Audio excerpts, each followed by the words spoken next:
Hey guys, okay, so this is my first entry for Tobie2's pop phone contest. That's where all the cool kids are hanging out. Anyways, I have to do this video and then I have to do a second video. Let me explain. This one, I'm going to answer 3 questions. Also, I'll give you some of the rules, but if you want more information, links are down in the down bar. The 3 questions are, when was the last time you used a phone? A payphone, actually. Not just a regular phone, a payphone.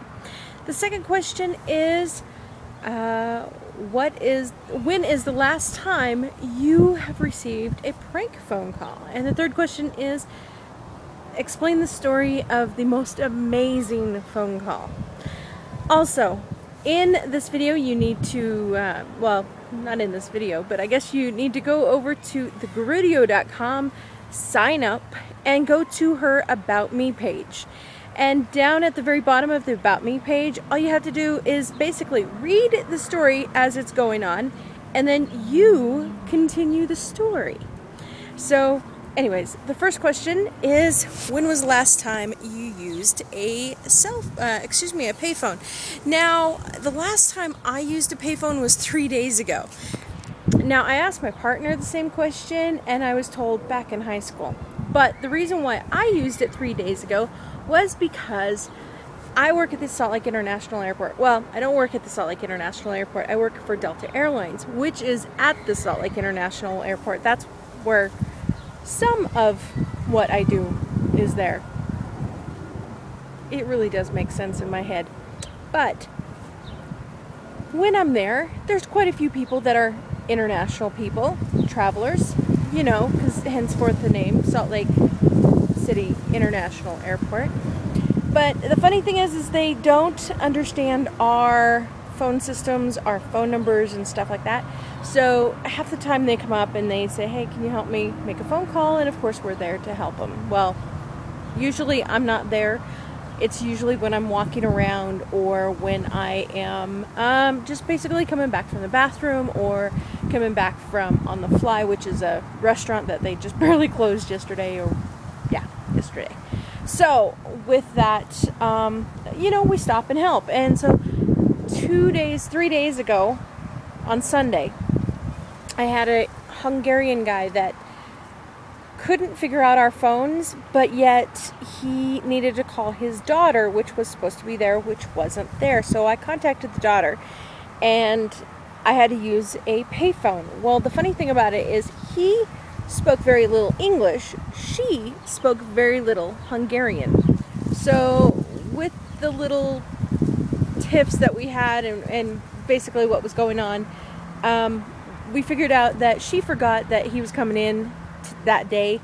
She thought he was coming in the following week. So long story, she couldn't come and get him. So, and she didn't have any money to pay for it. And of course he was coming over to live with her for a while, so he didn't have any extra money. So to be nice, I ended up pulling in my pocket apart and paying for a shuttle, because where he was going was a very long distance away, I think almost a 2-hour drive. Really? You had to do it now.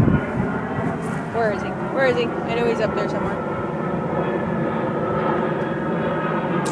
So, the second question is, have you ever received, or when have you received a prank phone call? I asked my partner the same question, and I don't think we've ever received one, and we've been together for quite a while now.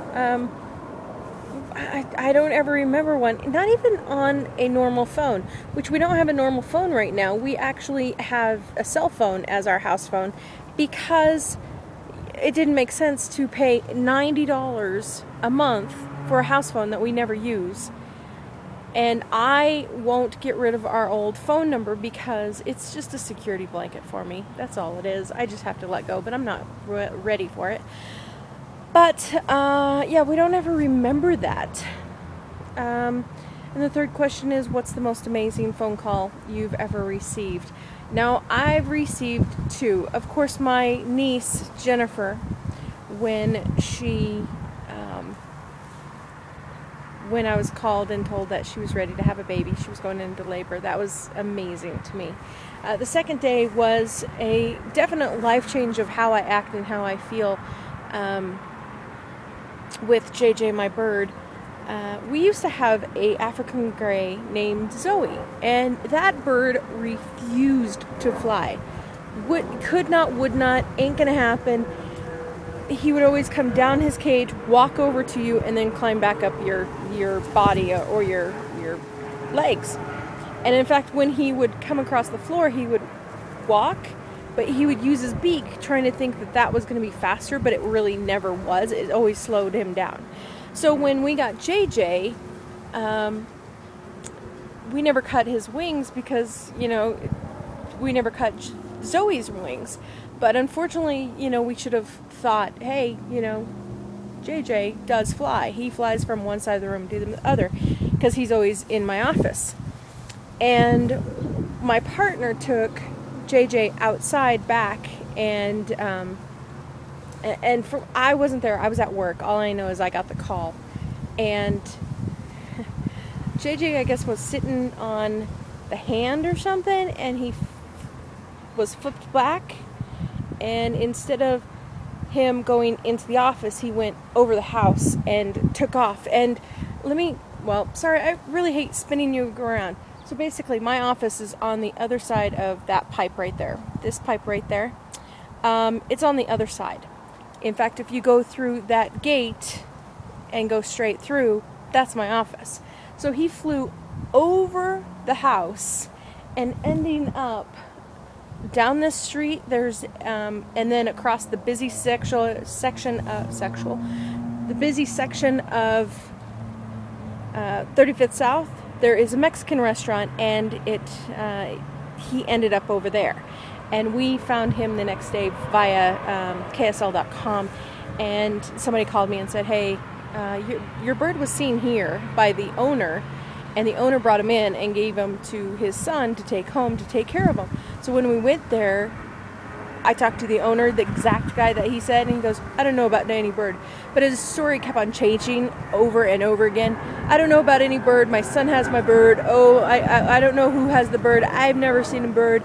And finally we had to call the cops and get them involved. And finally, when we went over there, JJ just was so happy to see us. And that was seriously the most stressful 2.5 days of losing your African gray, because I mean, African grays are not cheap. They are seriously